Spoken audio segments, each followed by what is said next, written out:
at my notes for this. According to this, you are black. Is that correct? That is correct. That is correct. Okay. Not African American. That's not a term I like. How come you don't like the term African Ridiculous. American? I was born and raised in America. I've never been to Africa. Why am I an African American? So the guys that use these phrases, what are they going for there? Well, what is the goal there? The goal is to tell black people that we're victims, that discrimination and racism remain major problems in America when in fact they don't, because blacks are convinced that the number one issue facing the country right now is social justice, racist white cops, discrimination, systemic racism, microaggression, whatever new word they come up with, and it's a bunch of nonsense. The number one problem domestically facing this country is the breakdown of the family. And President Obama said it. I didn't. A black kid, or kid, not just a black kid, a kid raised without a dad is 5 times more likely to be poor and commit crimes, 9 times more likely to drop out of school, and 20 times more likely to end up in jail. So you're far more likely to end up in jail without having a dad than you are because of a white racist cop. Give me the most blatant racist example you can come up with right now. I think you could probably find evidence that, in general, cops are more willing to shoot if the perpetrator is black. What's your data than white? What's your basis for saying that? Last year... Well, look, I know a lot of people would say, look what's going on in Chicago. I know what they would say. Yeah. I'm talking about what the facts are. 965 people were shot by cops last year and killed. 4% of them were white cops shooting unarmed blacks. In Chicago, 70% of the homicides are black on black. Where's the Black Lives Matter on that? The idea that a racist white cop and shooting unarmed black people is a peril to black people is BS. It's complete and total BS. Half the homicides in this country are committed by and against black people. Last year, there were 14,000 homicides. I'm not talking about suicides. I'm talking about homicides. Half of them were black. 96% of them black on black of that 7,000. Where's the Black Lives Matter people on that? Where's the evidence of a lack of social justice? When a black suspect is killed by a cop, believe me, the media is on it. People are watching it, and justice will, for the most part, occur. In Baltimore, where Freddie Gray was killed, Freddie Gray died in a van. I shouldn't say was killed. Died in a van. Yeah. You have a city that's 45% black.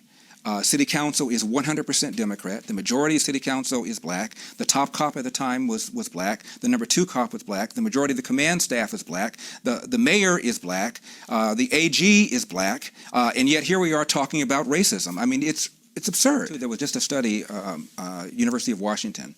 And it turns out cops were more reluctant, more hesitant to pull the trigger against a black suspect than a white suspect, probably because of the fear of being accused of racially profiling and the fear that the civil rights establishment was going to come down on them. So if anything, whites are more likely to be shot by a cop under certain circumstances than a black person. And in the last 30 or 40 years, the percentage of suspects killed by cops who are black has declined 75%. However, the percentage of whites killed by cops has flatlined. Yeah. And so if anything, people are more concerned about shooting black people for fear that they're going to be called racist. And almost every one of these incidents, whether it's Eric Gardner in New York, who died because he was selling loosies and resisted arrest, whether it's Tamir Rice in Cleveland, who was twirling around the gun, whether it's Michael Brown in Ferguson, who had just committed a strong-arm robbery, almost every one of these incidents involved somebody resisting arrest.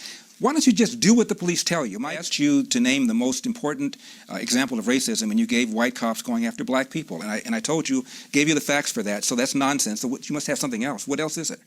If you think racism remains a problem in America, give it to me. Well, I'm not mad. I just want to know what it is you're talking about. That's exactly what. Believe me, that's 100% what I wanted to have you. Blacks are not getting into school. BS. That we have affirmative action. So a black person with an SAT and a GPA of X will get into a school faster and easier than a white person with an SAT or a GPA of X. And if going to school is a route to the middle class, you can make an argument that blacks have an easier route to the middle class. If you're talking about about poverty, the poorer you are, the more accessible loans and grants are for you. The problem, the biggest burden that black people have, in my opinion, again, is the percentage of blacks, 75% of them, that are raised without fathers. And that has every other social negative consequence connected to it. Crime, not being able to compete economically in the country, being more likely to be arrested. That's the number one problem facing the black community. What's happened is we launched this so-called war on poverty in the 60s. where literally Lyndon Johnson sent people knocking on doors. I lived in the 60s, and people knocked on doors apprising women of their availability to welfare, provided there was no man in the house. And we went from 25% of blacks being born outside of wedlock in 65 to 75% right now. It is the #1 problem in this country, and what we've done, in my opinion, is we've economically incentivized women to marry the government, and we've allowed men to abandon their financial and moral responsibility. And now we have this. I've had a radio show for almost 25 years. I've invited Jesse Jackson on 50 times, 60 times. I've invited Al Sharpton on that number. Maxine Waters, another loudmouth black woman around here who's running around talking about racism. She won't come on my show either. They don't want to deal with these issues. Why? Let's have a conversation. If I'm wrong, tell me I'm wrong. Tell me how I'm wrong. Give me your data. Give me your facts. Tell me what you got. Yeah. And I could quote the Brookings Institution, which is a liberal think tank, and the Heritage Foundation, which is a conservative think tank, and they'll both tell you that there's a relationship between crime and bad schools and going to prison and not having a dad. So this is not just a liberal kind of thing or a conservative kind of thing. It's a real world kind of thing, and they don't want to have that conversation for fear that it then will cause you to rethink your assumptions. A psychologist would call that cognitive dissonance, this anxiety that you feel when you have had your assumptions challenged and you don't want to do it. It's uncomfortable. Yeah. So how then would someone like you, or someone that believes in the things that you're talking about, how do you wrestle away a little bit of the narrative from the Black Lives Matter folks?